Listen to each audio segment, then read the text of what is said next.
creating these things to have our voice. And our voice is shut off for so many years. And as racism begins to lift and some of the things that hold us back begin to lift, hip-hop is one of those voices that begins to speak out and say the things that are in the hearts of the young people. That's when it's most genuine.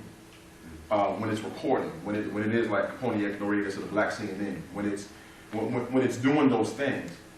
Obviously, when you things that come out of black culture a lot of times, and that are meant for positive, meant for change, meant for inspiration, become popular because others want them, and they put money behind them, and it changes the whole game.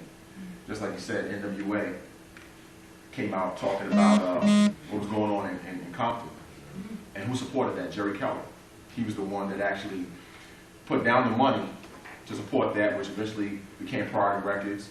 If you look at somebody like 50 Cent, who bought in 50 Cent? Eminem. Who bought in Eminem? Jimmy Iovine. Where's Jimmy Iovine live? Probably in Hollywood studios somewhere playing guitar. You know what I'm saying? He ain't got nothing to do with hip-hop, you know what I mean, necessarily.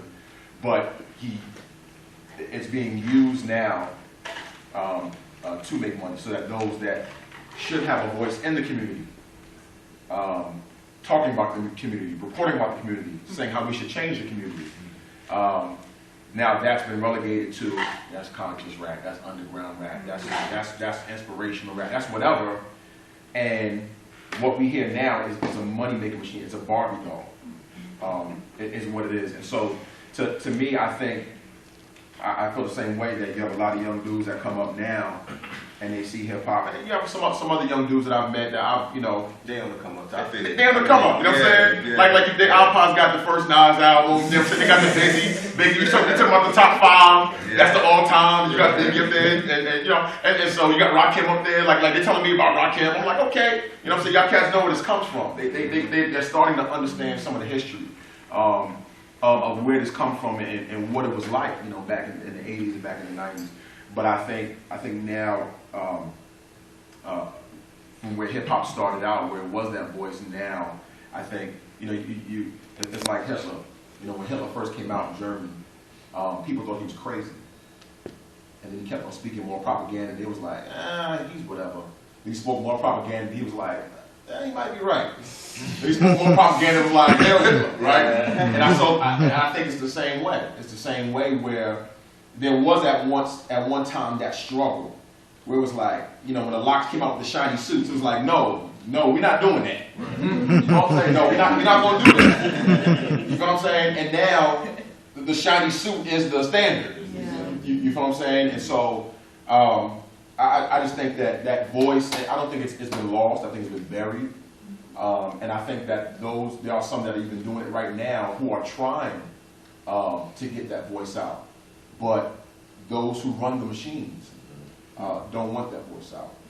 And so the misconception, I think, is manufactured. So, word? I don't too much to say because these brothers are really expressing what I feel. But I want to take it from the point of, as far as what we're listening to now and what we were just talking about, the actual origins of hip hop. Being a producer as well as an engineer, and I've run across a lot of people that come to the studio and they want instant sound, instant this, instant that. They want to take the time to mix it. They want a crisp sound. It doesn't have a fullness to it. It doesn't have soul to it. It doesn't have any type of feeling to it. I felt like music back then, no matter who it was, and everybody was different too. It wasn't the same old run-of-the-mill type of thing that's going on. Everybody had soul, everybody had a voice, everybody had something to say, and everybody wanted to listen to what they had to say.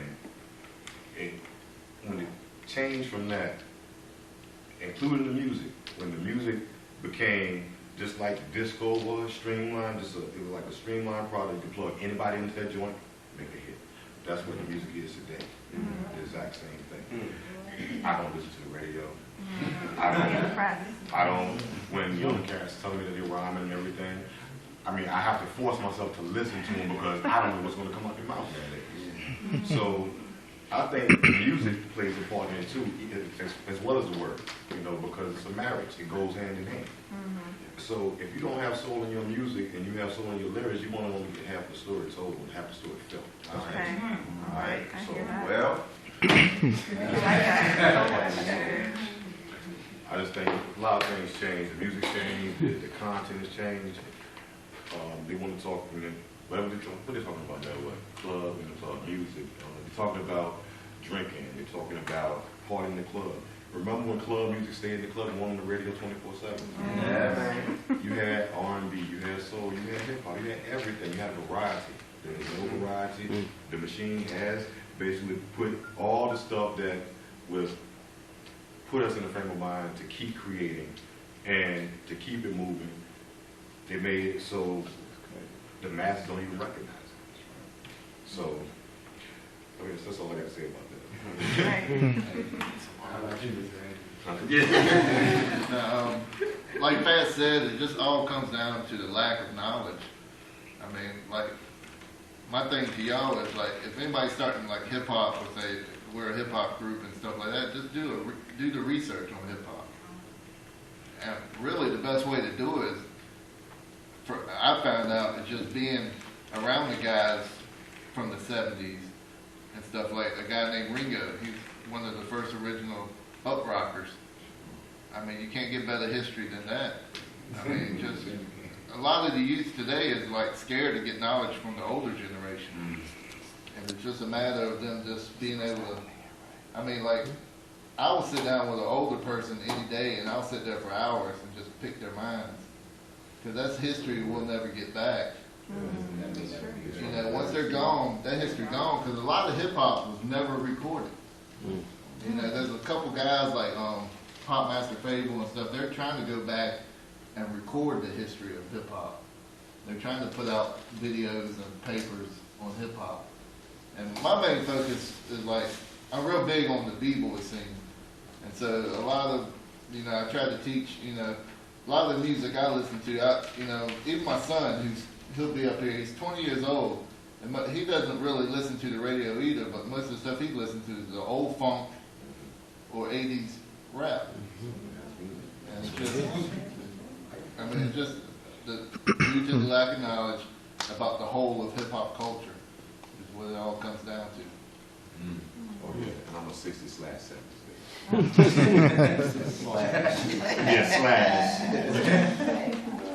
since we're talking about the lack of knowledge and that generation gap, I want to ask, how should the hip hop culture be passed down to the next generation? They need to be forced me.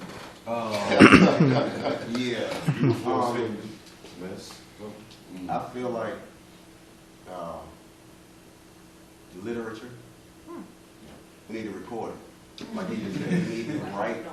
If I would like to see I actually thought of doing this one time with a couple homies of mine, getting all the lyrics and like putting them in one book, because now you have the story of hip hop right there.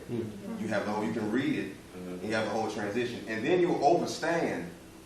Sometimes we just listen to the beat. You know what I mean? Like when we in the club, now I'm a kid in the club listening to Public Enemy in the club. So okay, you know, Rubber Without a Pause on it. That was already hypnotizing that beat. Yeah. But then I go home, I buy it, and I listen to Chuck, and I'm like, oh, he old enough to raise me, huh? You know what I mean? He said it. Okay, that's you know what I mean? So, literature, like you said, we need to record it, because hip hop is looked at more as a music than a culture. So, like you saying, y'all want to keep the arts going. You know, people, especially American culture, kind of they shoot the arts. Yeah. You know, old African civilizations, arts. You was the Don Gaga if you had knowledge, if you had these things. You know, arts and things. You know, it defines. Like you said, it defines us. So, we need to stop being complacent. We need to stop being lazy as a people, and we need the generation gaps need to separate. We need to be, the elders need to stop, and a lot of my elders at my job do this. They take themselves out of why we are the way we are now, as if they had nothing to do with it. So if they would keep it 100 and know that a lot of craziness we learned came from y'all.